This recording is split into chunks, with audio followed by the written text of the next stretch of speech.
ची मागणी केली, पण केंद्र सरकार त्याच्याकडं लगेच भूमिका घेतं.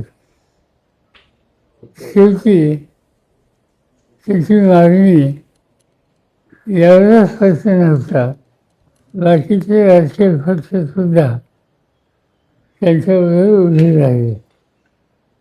काँग्रेसच्या वतीनं त्याचे प्रतिनिधी गेले, राष्ट्रवादीच्या वतीनं सुप्रियाताई गेले, इतर पक्षाचे लोक गेले आणि एक सामूहिक मागणी त्या ठिकाणी करत होते.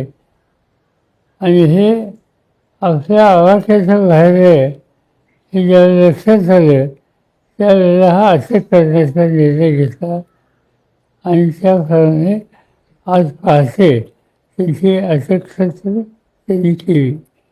बघूया, त्यांनी अटक जरी केली तरी हे आंदोलन चालू राहणार. लोकशाही मोडण्याचा प्रयत्न हे भाजप सरकार करते असं वाटत नाही? हे सर्वच आहे ना. असं की मागणी जास्त होती, विद्यार्थ्यांच्यासाठी होती आणि नोटीस दिलेली होती. आणि इतक्या दिवसात 20 दिवसात दिल्लीमध्ये असून तुम्ही भेटायला सुद्धा येत नाही, एवढा उद्दामपणा.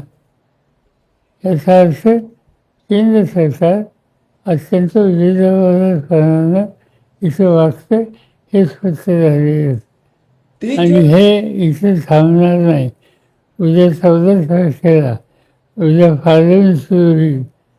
या विषयाने पार्लमेंट. आपल्या शहरातील ताज्या घडामोडी पाहण्यासाठी रणनीती टाइम्सला सबस्क्राईब करा आणि बेल बटन प्रेस करा. लाईक आणि शेअर करा.